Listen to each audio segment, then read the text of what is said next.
देश में भय नहीं है और मैं पूरे विश्वास से कह सकता हूँ कि जो चरम सीमा थी समाजवादी पार्टी की यह 2022 में प्राप्त की थी विधानसभा में। लोकसभा का चुनाव का परिणाम का हम लोग उसको लेकर के बहुत गहन अध्ययन किए हैं, लेकिन 24 के लोकसभा चुनाव परिणाम को हम लोग यह मानते हैं कि यह एक दुष्प्रचार के कारण से हमसे थोड़ी सीटें ज़्यादा जीतने में जो इंडी गठबंधन था वो सफल हुआ। लेकिन उसका जवाब मैंने बताया कि जो विधानसभा चुनाव हुए फिर उपचुनाव हुआ उसमें इनको मिल गया है। इसलिए 2027 को लेकर के भारतीय जनता पार्टी के प्रति एक अच्छा वातावरण है और अच्छी विजय हम लोग 2017 जैसी फिर उत्तर प्रदेश में प्राप्त करेंगे ऐसा हम विश्वास। सर, कांवड़ यात्रा की शुरुआत होने वाली है 11 जुलाई से और समाजवादी पार्टी की तरफ से तमाम बयान आ रहे हैं। एसटी हसन का बयान आया, तुलना पहलगाम से कर दी, वहाँ भी धर्म पूछ करके जो है गोली मारी गई। करना तो लोग भी कर रहे हैं, चाहे समाजवादी पार्टी के कोई भी नेता हो उनको इससे बाज आना चाहिए। ये कांवड़ यात्रा एक बहुत प्रसिद्ध यात्रा है, बहुत बड़ी आस्था का सागर उमड़ता है और जब से उत्तर प्रदेश में भारतीय जनता पार्टी की सरकार आई है, चाहे कांवड़ यात्रा हो, चाहे प्रयागराज कुंभ हो, चाहे अयोध्या में रामलीला के विराजमान होने के बाद वहाँ दर्शन के लिए लोगों को जाना हो, चाहे बाबा विश्वनाथ जी का धाम काशी का हो, जो भी धार्मिक मेले हुए हैं, धार्मिक जो परंपरागत होते रहे, बहुत मुस्लिम त्यौहार भी बहुत शांतिपूर्ण ढंग से संपन्न हुए हैं। लेकिन समाजवादी पार्टी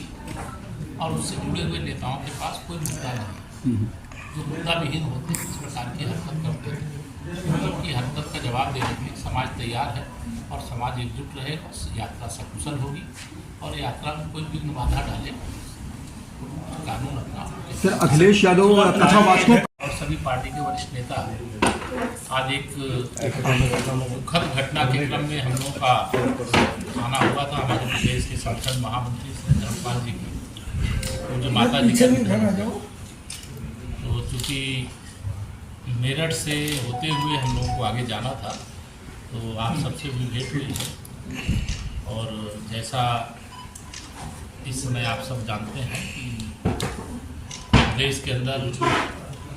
हम एक लक्ष्य लेकर के चल रहे हैं, सुशासन और विकास और सबकी सुरक्षा। और 2027 में तीसरी बार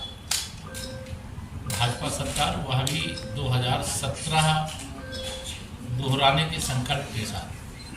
भारतीय जनता पार्टी संगठन भी काम कर रहा है और सरकार भी अपनी तरफ से पूरा गरीबों के लिए, किसानों के लिए, नौजवानों के लिए, महिलाओं के लिए यानी सर्व समाज का विकास करते हुए आ रही है और जनता का समर्थन हम लोग के प्रति लगातार बढ़ा है। 2014,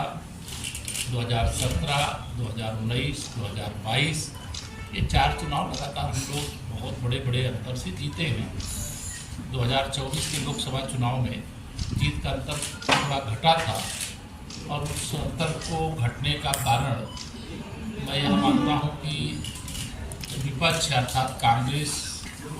और सपा गठबंधन ने एक अफवाह समाज में फैलाने का काम किया कि भाजपा 400 से अधिक सीटें जीतेगी तो आरक्षण खत्म करेगी, संविधान खत्म करेगी, इस प्रकार का दुष्प्रचार किया। और जब रिजल्ट आया तो जो हम लोगों को अपेक्षा थी उस अपेक्षा के अनुसार परिणाम नहीं आया था, लेकिन जनता को सब समझ में आ गया कि ये अंतर्राष्ट्रीय शक्तियों के इशारे पर जो भारत को आर्थिक महाशक्ति के रूप में, सामरिक महाशक्ति के रूप में, विश्व में भारत दुनिया में किसी से पीछे न रहे और आगे बढ़ सके और उससे रोकने के लिए एक बड़ी साजिश जो सामान्य जन को समझ में आया। और 2024 लोकसभा चुनाव के बाद आप सब जानते हैं हरियाणा का विधानसभा चुनाव अक्टूबर में और अक्टूबर 2024 में भारतीय जनता पार्टी ने तीसरी बार वहाँ प्रचंड बहुमत से सरकार बनाई। उसके बाद महाराष्ट्र का चुनाव, वहाँ पर भी हमारी तीसरी बार, अगर जब से हमारा शिवसेना के साथ गठबंधन टूटा था, जो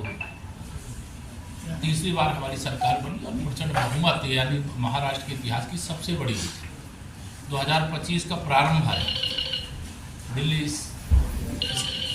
प्रदेश का चुनाव हुआ और 26 वर्ष बाद वहाँ भी भारतीय जनता पार्टी की सरकार बनी। अभी बिहार चुनाव होने जा रहे हैं, हम लोग बहुत बड़े बहुमत से वहाँ एनडीए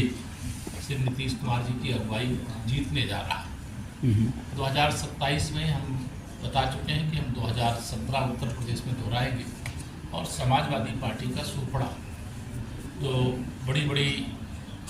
अहंकारपूर्ण बातें कर रहे हैं, बयान दे रहे हैं, उनका अहंकार चकनाचूर होगा। और जो फर्जी पीडीए, जो मैं लगातार कहता हूँ कि पीडीए नहीं, परिवार